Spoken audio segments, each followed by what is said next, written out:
Morning, good afternoon, good evening. We're in the month of March. We are celebrating women, the achievements, where we've come from. And this month, we are focusing on hashtag break the bias. And I just want to jog our minds on issues of biasness by just giving examples. We're just like having a conversation. So, talking about bias, I've written some things down, so I'll be making references. So, bias is built in our practices and procedures, not just in our minds. It's something that you keep on doing daily, and then you will tend to perceive it as normal.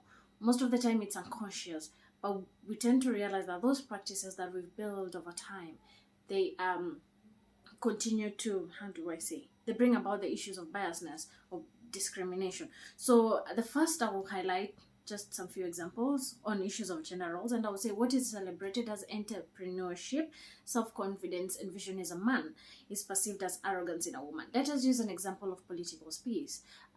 We find it normal, we perceive it normal to have men out there, vying for these political positions, speaking, doing campaigns here and there. But when it comes to women, we tend to look at these women as being rude, as being arrogant, as being untamed.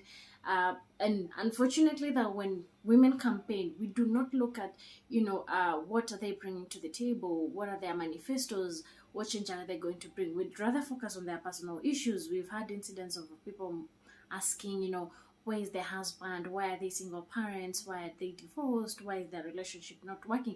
These are not even relevant to what the lady is trying to do, the changes that they're trying to bring. So these are things that we say it's biasness, it's discrimination, because when it comes to men, we perceive it as normal simply because those are things, the society has made us, accept that it is normal for a man to be in a public space and women rather to be in a private space. I'll talk about the second issue, maternal leave versus paternal leave. Maternal leave, women are penalized versus men who are rewarded. In what sense? We have seen time. I've heard of incidences of ladies when they go for interviews, they asked, "Are you married? Are you planning to have children anytime soon?" And I've heard of ladies who they were pregnant when they're doing the interview, and they were simply told off simply because you're pregnant, we cannot take you because they are going to take the 3 months, leave, which affects the company's profit, or the work is going to be delayed and things are like that. So women being pregnant get penalized as opposed to men. Most men actually get promotion, they have their salaries increased because it is perceived that they now have more responsibility and they have more, they're expected to provide more, hence they need to have their salaries increased, and they would even use that as leverage, to bargain for their salary increment. The third one I want to talk about, perception that women are homogeneous, and this is formed by the silent representative of a given category, right? The group most distinctive types, either you're married, you're single, you have children or not, and we tend to imagine that women face the same challenges within the same environment at the same time or in a particular way, which may not be necessarily true. As much as we are all women, everyone, we have different needs and different concerns. A woman living in a rural area is different from a woman living in an urban area. A woman in a corporate world is different from a woman doing entrepreneurship or in business. They both have different needs, different concerns.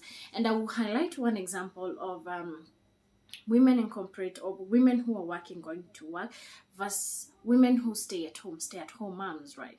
We tend to perceive that women who stay at home, they're barely doing nothing with their lives. Like, si anakaa tu kwa nyumba, so the phrase that I said, they're just sitting at home doing nothing, as opposed to the one who's going to work. They are hustling, they are bringing in money, they're making a difference. And women staying at home is actually what is also enlightened as unpaid care work. We can say when we have house helps, house managers, we pay them to do the same work. But when it's a woman, a wife who decides to stay at home, we tend to perceive that she's less of a woman than the one who's going to work. So these are just a few examples that I just want us to have thinking, jogging our minds when we're talking about breaking the bias this month. There is more to everything. We need to be conscious. We need to be responsive when it comes to such issues. We need to be able to identify them so that we can avoid being biased, not necessarily at the workplace, even in the business field when we're doing business entrepreneurship. You can actually have a client, a service provider who is a woman, and they execute their work very well. So as we are coming to an end of the month of March, which we celebrate women, I would encourage us to continue championing for the rights of women. Let us break the bias. Let us allow women to reach their full potential.